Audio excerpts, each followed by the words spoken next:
There was no known precedent for the impact of this pandemic.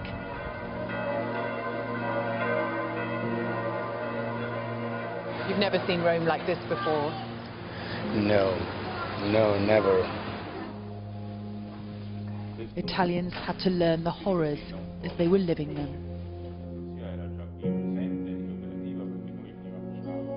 As the country watched the human catastrophe unfold, Italy's government called the first lockdown in Europe. Few here could have predicted how long it would last.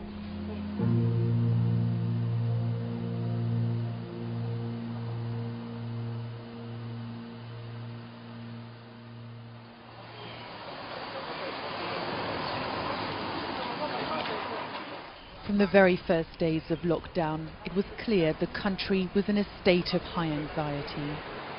Come va? Come si sente al momento? Io al momento ho paura, la gente non è preparata. E allora? E lei ha paura? Io no, io non ho paura. E allora non come ho paura. mai piange? Mi emoziona, mi emoziona. Tutte queste cose che succedono mi emozionano, ma non per me. But scratch the surface and the emotion was everywhere. Aurelio was waiting to be served through a hatch at a pharmacy. Along with food stores, they were the only shops still open. Italians seemed calm, adapting to a way of life few could have imagined. But it was clear almost everyone was dealing with their own personal struggle. There is a big problem with the mind, with the depression, with the ansia. Anxiety. And are you worried? For me there is no problem. There is 3 weeks, 1 month. I imagine a new situation, really good. Come back to the sun.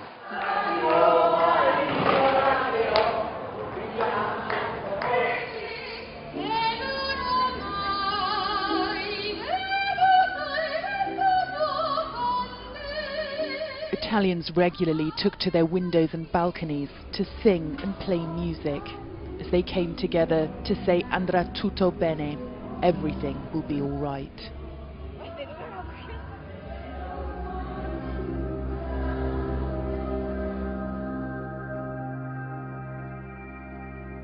But few realised at the start what lockdown would mean. 3 weeks became 8.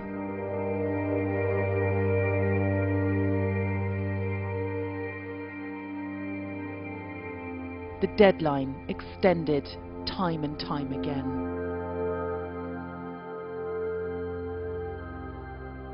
The epicenter of the crisis was the northern region of Lombardy, but containing the virus was a national effort. A strict countrywide lockdown, the entire economy at a standstill. Ciao! Ciao. The financial hardship began before lockdown as Italy emptied of visitors. Even essential workers, considered lucky, were barely coping. Impensabile. È impensabile. 10-15 giorni fa era impensabile una cosa del genere. E lavoro come va? Zero. Tutto fermo. By just day 5 of lockdown, Stefano Cappelli's taxi earnings had already dropped to €30 a day. E per quanto tempo riesce così? Io? Sì. Non lo so, se non fanno... non lo so. 1 mese, 2? No, 2 no. 2 no, assolutamente. Forse 1 mese, forse. Sì. By Stefano's predictions, he'd have run out of money around 3 weeks ago.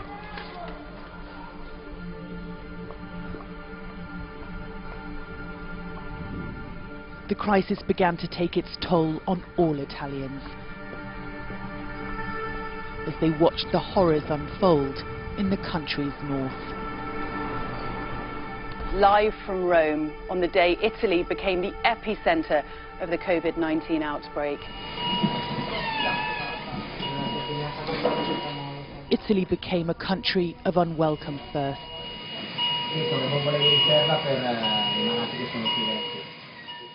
The first to show its hospitals overrun with the sick.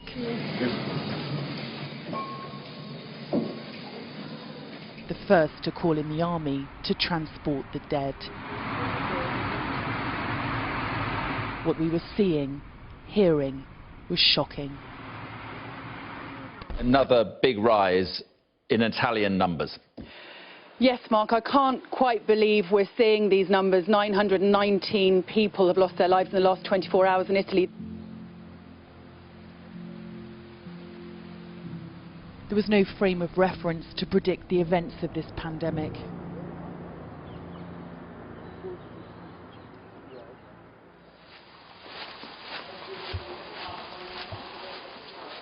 This new designated COVID hospital in Rome wasn't yet at capacity, but staff clearly overworked already.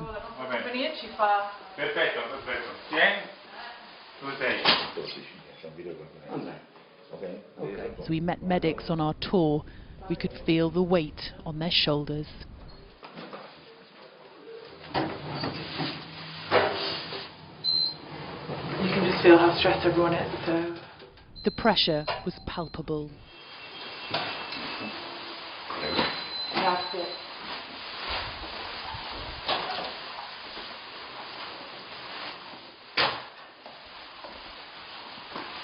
Questo no, più di così non posso. But medical staff were also working with the fear of contagion.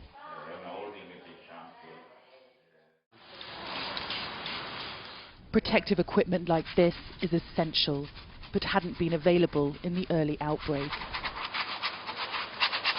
The extreme precautions needed to protect from this virus, not fully understood. And this has cost the medical community dearly. More than 180 doctors and nurses have died of COVID-19. Another 2 have taken their lives in this period. More than 300 staff at this hospital alone have tested positive. The head of infectious diseases here described the trauma of working with the fear of dying. We were asking each other who would be the next. And that, of course, is psychologically demanding, also because we are, apart from being colleagues, we are friends. We are also isolated, each of us at home, because we fear also to transfer the contagion to our beloved ones. So if you put all that together, the workload, the fatigue, the tiredness, that is really psychologically demanding. We wish you all the best, and we are thinking of you at the moment. Thank you so much for your time today. Thank you, Lily. Good luck. Thank you. What they were going through was awful.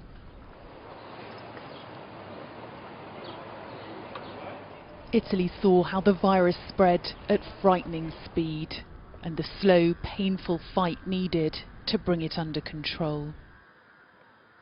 Lockdown conditions were tightened further still. Even exercise limited to the close vicinity of your home.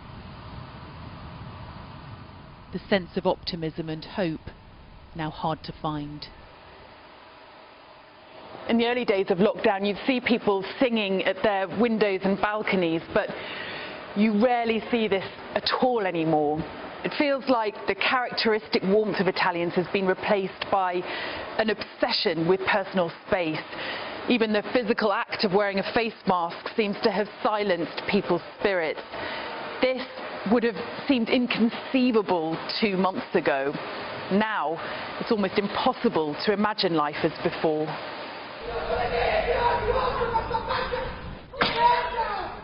There's pressure to lift measures sooner in the country's south, where infection is lower, but poverty far higher. This man in Apulia called police after being unable to withdraw his mother's pension, the family's only income. they beg the officers to go to their home to see they have no food. Reports emerged desperate people were raiding supermarkets in Sicily. This fight breaking out in a shop in Campania over someone not wearing a face mask. Another video emerging of a customer refusing to pay. He has no money, he says, but needs to eat. As lockdown slowly loosens from the 4th of May, Italy is debating making face masks mandatory outdoors at all times, not just on public transport and in shops. And police checkpoints are expected to stay for some time yet. Se mi dà un documento. Sì, lo cerco adesso. He needs a document from you. We've become used to this. Regular checks to verify why you're outside. But life's tough here, even for those enforcing the rules. Com'è? Speriamo passi presto. Sì, in bocca al lupo. Grazie mille.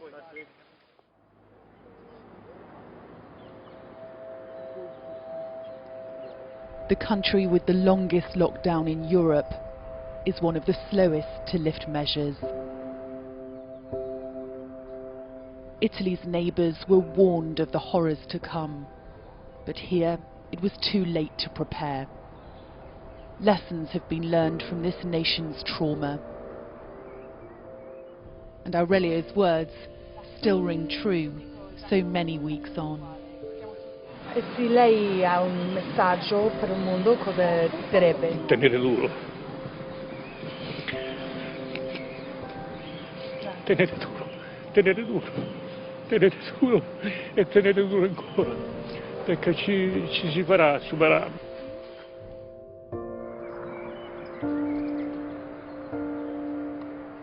His words speak for the nation, a nation that's had no choice but to hold on and wait for the darkness to slowly lift.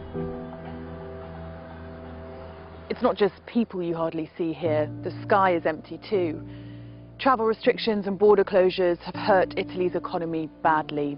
And even after lockdowns lifted here, it's likely to be some time before visitors return.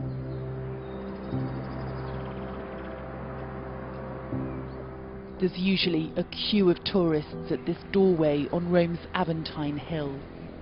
The long wait to look through its keyhole, worth it. A perfect view of St. Peter's Basilica. The end of this crisis may feel just as distant, but it will end, and this ancient city and beautiful country will rise again.